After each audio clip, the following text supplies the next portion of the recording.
Welcome to Sumatra, one of the last wild frontiers on Earth. A land of towering rainforests, hidden valleys and some of the rarest species on the planet, but this island's incredible biodiversity is under threat. Come with me in the Sumatran rainforest as we search for the elusive Sumatran tiger. Amazing mammals they are. Also very closely related to koalas are wombats.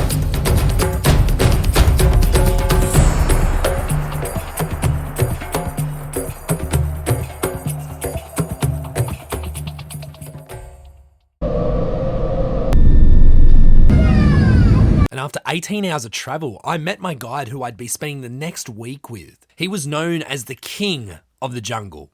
Meet Toya. So we've just started today. Yeah. How long do you reckon it's going to be today's trek? So it's depend on us. So we can do like 6-7 hours. 6-7 hours? Yeah. That sounds good. And after only about half an hour of trekking in the jungle, we saw it. We were looking all around for this orangutan and we could see it right up in the canopy. Oh my goodness. Very quickly, we realised it wasn't just one orangutan. It was an adorable little family. Just like a normal kid. So cheeky. Checking us out. She reminds me of my little girl. Just so inquisitive. Scanning her surroundings. Mum's just up here having a feed. Just watching them reminds me how close we are related. 97% is the amount we share our DNA with these amazing mammals they are. I was so amazed looking up at the canopy and seeing these amazing animals. It was almost looking like a blurred reflection of yourself. So we've just been following the mummy and the baby swinging from tree to tree. Their hands are so strong. Their arms are so long. Them to be arboreal, which is living in the trees. They have kind of like a hooked grip and this really tough skin on their hands. I'm watching the mum climb up a big tree right now as if it's nothing. If one had a hold in an arm, they could rip it right off, but I cannot believe I'm this close. Obviously crowded a bit by the leaves, but they are absolutely gorgeous. She's just eating some bamboo leaves now. They primarily eat leaves, fruit, the odd small bird eggs.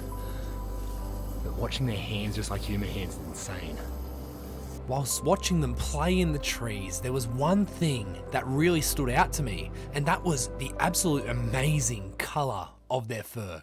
So their fur is orange, and that is because it's actually impossible for mammals to have the colour green pigmentation on their skin or their fur, and so orange is the closest colour to it. And you can see that it's actually really hard to differentiate where they are.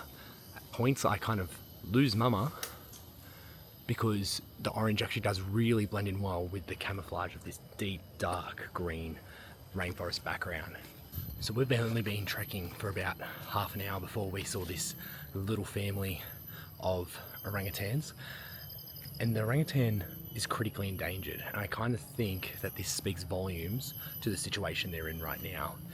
The fact that they are being pushed to the brink of civilization due to some of the things that we're going to be looking at throughout this series is extremely concerning for such beautiful creatures. And after about another hour and a half of trekking, we finally had a chance to sit down, and I wanted to find out more about the king of the jungle. So you've been doing it for 34 years? Yeah. How long do you want to do it for? Do you want to do it forever or? I don't know. So yeah, you've probably seen everything then, hey?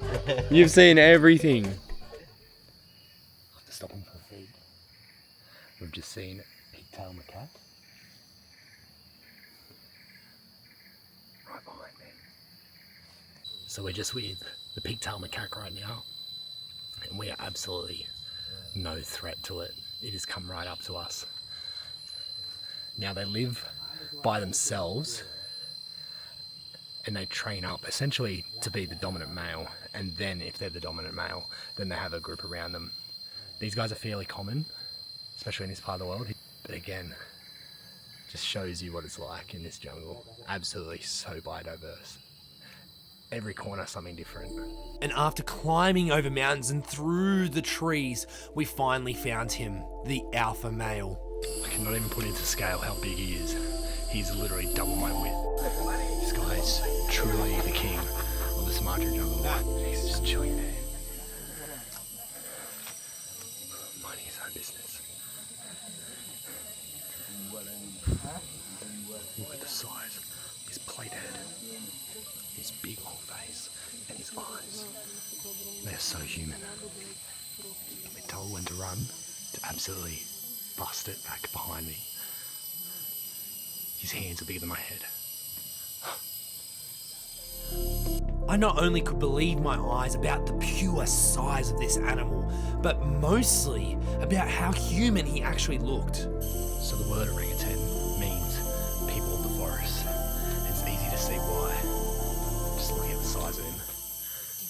So he'd be about 90 kilos, and he would live by himself until it was time to find a mate.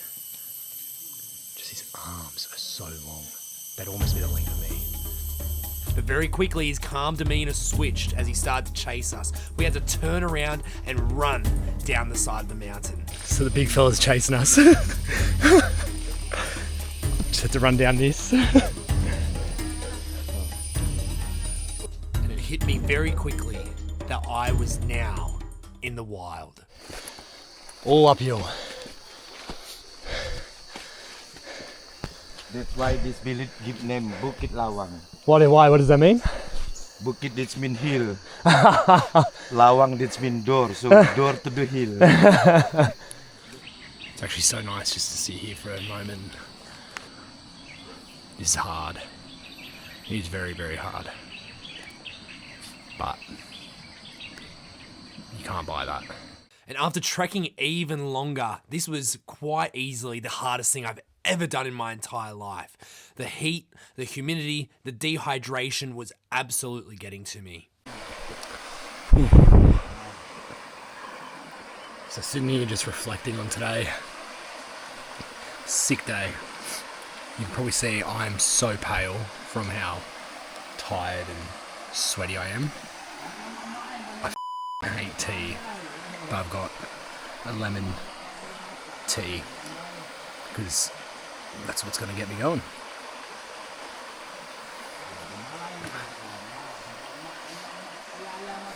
It's beautiful to see those orangutans. Their eyes, I can't even explain to you how much their eyes look like ours. You see the human in them. You see the feeling, the thoughts, the family. And yet, we're knocking down their homes. Okay, when I say everything is 3 times bigger in the Sumatran jungle, look at the size of this spider. For reference, here's my hand. Here's my hand. Off again. Day 2 on the river. We not only trekked along the river, but we also trekked through it. And oftentimes trekking over large boulders and in water that was chest deep. But then we heard something. So right up in the tree line, there's some deer, and they are big. They are big deer. I was here before, yeah. And we're going there. So when it's hot, they come close to the river to get some water.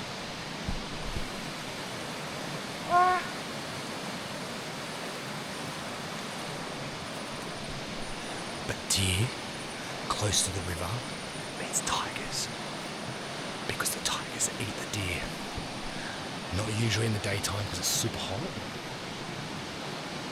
but at night it means we're in the right area.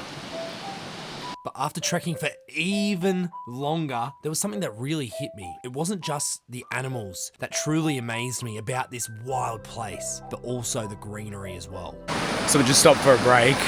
Haven't seen any animals yet, but look around us. Oh my god.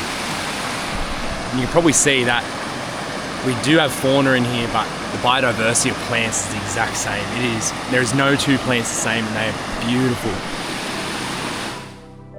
To give you a better understanding of why I found this so amazing is because the word biodiversity means a number of different living things. Before this journey, I originally just focused on the number of different living animals. However, it became apparent to me throughout this trek that the number of different living plants was just as important, as they are the foundation to the wild within that ecosystem.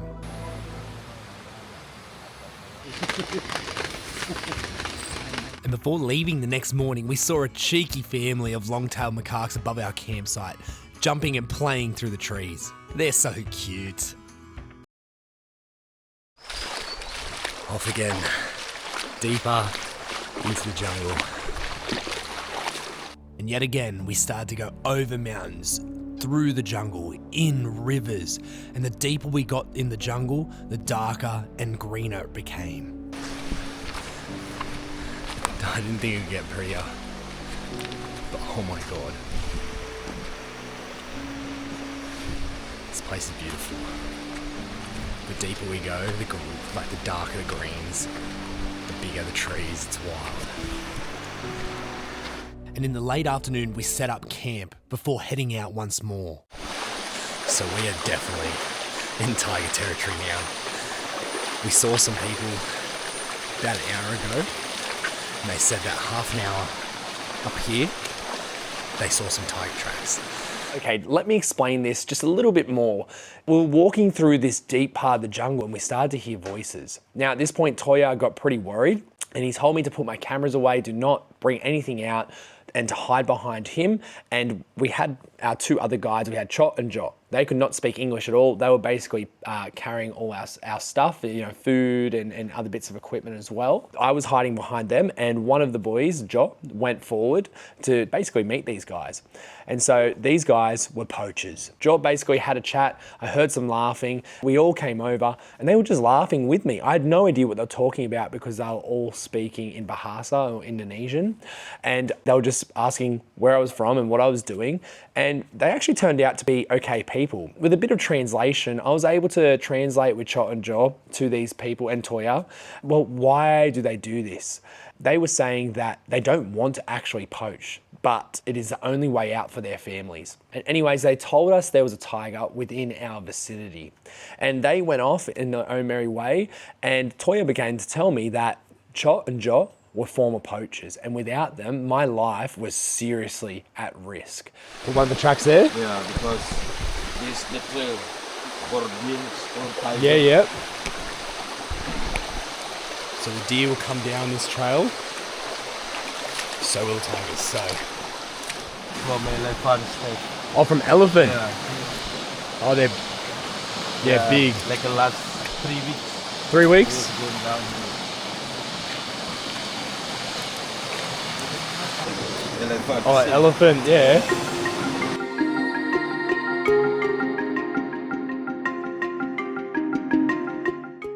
So that's from a tiger step.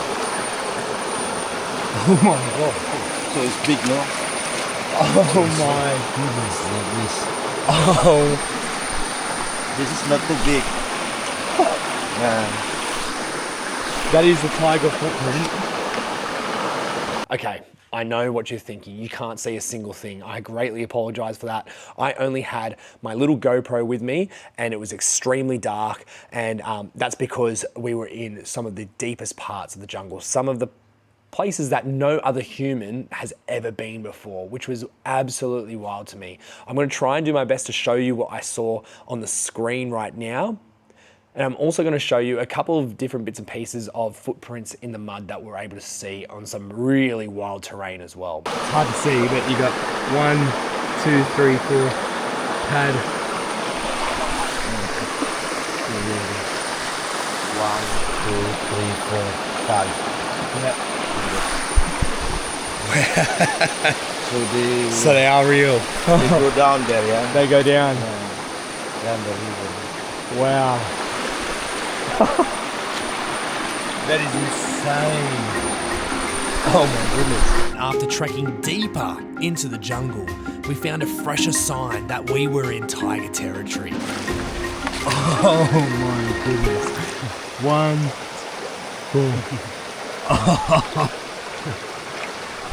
That is insane. Oh my goodness. Do you reckon fresh or old? What? Yesterday. Yesterday? Yeah, still fresh. Because last night little raining. Yeah. So Come through? Yeah. So from yesterday, that is insane. Oh my goodness. We're in the same vicinity as a Sumatran tiger. I'm still in disbelief. The fact that I've been able to see with my own two eyes the tracks of one of the world's most endangered species is amazing.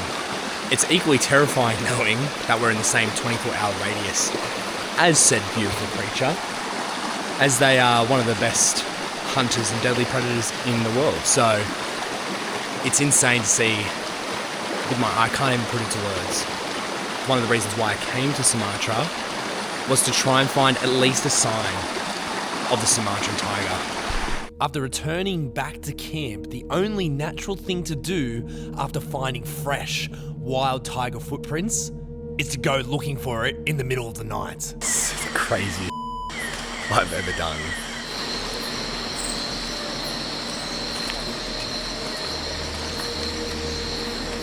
So something was crossing. This is like really wet, you know. Yeah. Something was crossed. Big? I don't know. I don't see this yet. At this point, Toya and Joff found signs of something big that had crossed the river, and we followed it.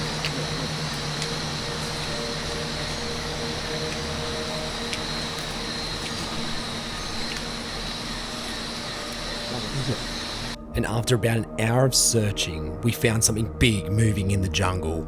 We smelt this pungent scent, and Toya and Job were starting to get quite worried. They thought we had found a tiger.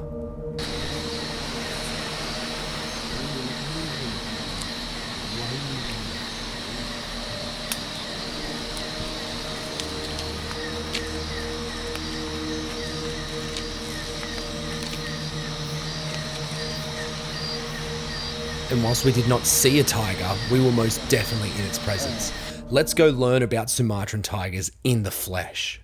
So right now, I'm at Taronga Zoo in Sydney in their amazing Tiger Track exhibit. This exhibit is not only a world-class exhibit showcasing the amazing Sumatran tiger species, but also immersing you in the Sumatran environment. Walking through the trek, you're able to not only be able to see yourself in the middle of the Sumatran jungle, but also what it looks like on the outskirts of Sumatra as well.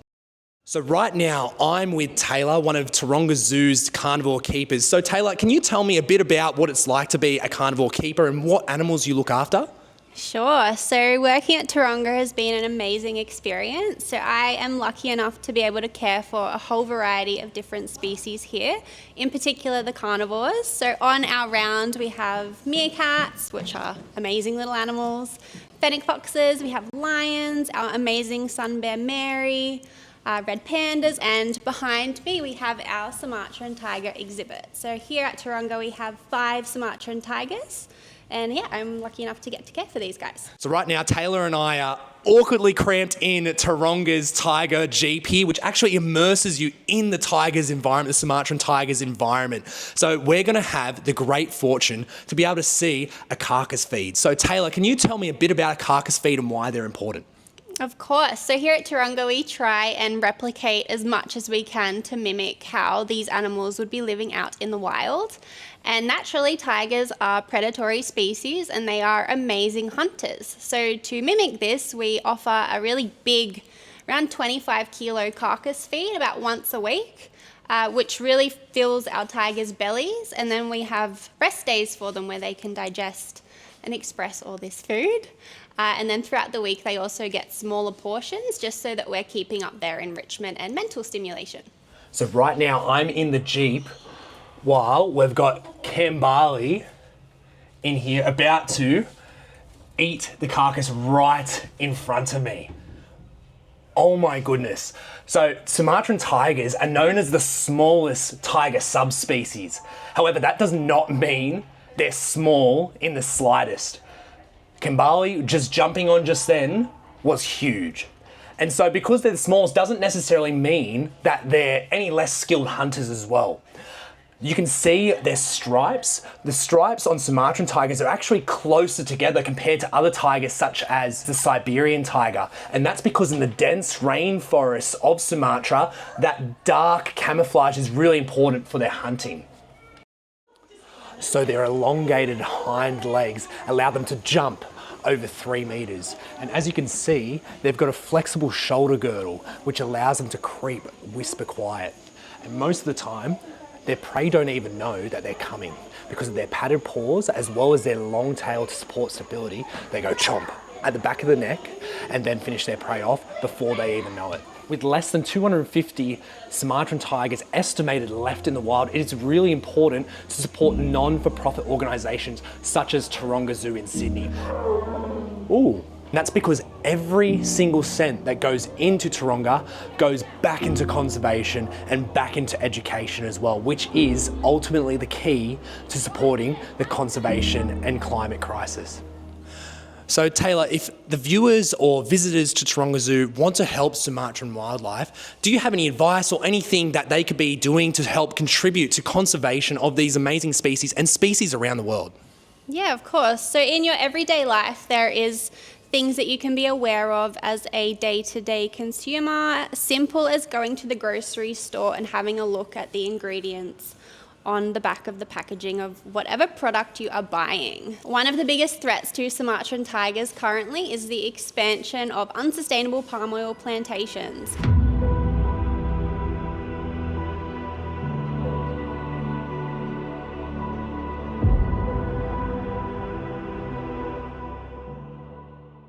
So the causes of the declining of species in the Sumatran jungle are due to, number one, poaching, but most importantly, and the biggest cause is what we can see around me.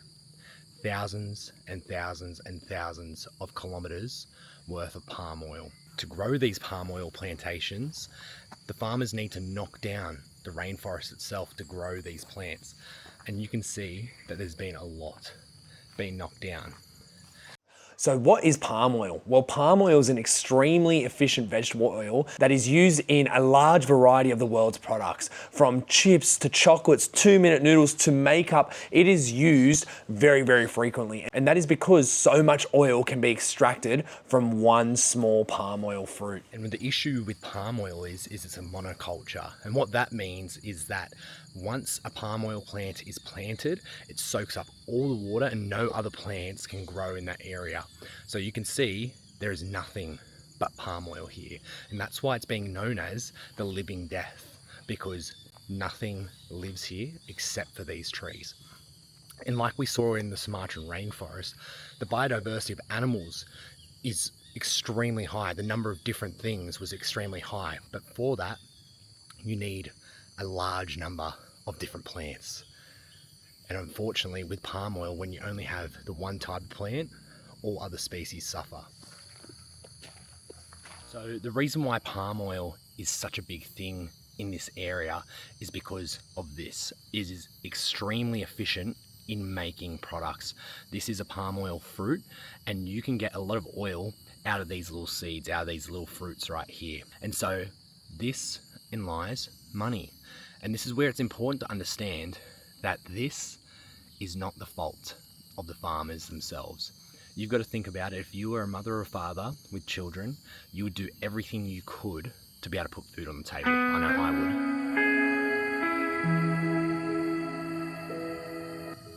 would. Everybody in the Bukit Lawang, Yeah. government, Yeah. they're angry. Angry, why? Angry, and then this is plantation. No, and stop. This is jungle. Yeah, okay. They live the animal special. We've been travelling for the past hour back on our way to Medan, and right behind me is the palm oil plantation mill, where the entire hour was one big plantation, kilometres and kilometres of palm oil. And so this palm oil isn't even locally owned, it's owned by foreign investors, particularly this one is from England. And so the reason why Sumatra and places like Borneo grow palm oil is because of the environment. That's why it's so close to the jungle. It has a perfect mix of humidity, heat, and rain. And so that's why it's the only place here. So what is the solution to this crisis? Before we even get into looking at that, I think it's important to look at what we are doing well. Too often do we look at conservation and sustainability and we have such a negative view on it. In such a small amount of time, one generation in fact, we have flipped the switch in terms of making core changes that is actually contributing positively to sustaining the Sumatran rainforest. However, what we need to look at is small, achievable changes. It would be far too easy for me to say, well, cut out palm oil completely. That is extremely difficult, and half the time we don't even know which products actually contain palm oil. And it's as easy as being aware and educated about what we are consuming and purchasing. So taking a look at the back of a food label or a product label and looking for the word palm oil. Many of the world's products are actually shifting into sustainable palm oil methods, whereby we can't get rid of it completely like I just said. However, being able to utilize palm oil that doesn't knock down forests, but instead just regenerates in the same locations. Looking for a little green symbol, which you can see here. And what I'm asking for us as a community is to make one small change. And that is because if each one of us makes one small change, it creates a large impact. So for myself, I'm going to be replacing my goreng noodles, which are, yes, a university favorite, but I'm replacing them with Maggi noodles if I'm ever going to have them. And that is because they use sustainable forms of palm oil. And whilst we've come such a long way, it is really important to understand that every action, every choice, and every voice can help protect these wild spaces and amazing animals for generations to come. Because if we lose the Sumatran rainforest, we lose a part of ourselves as a global community.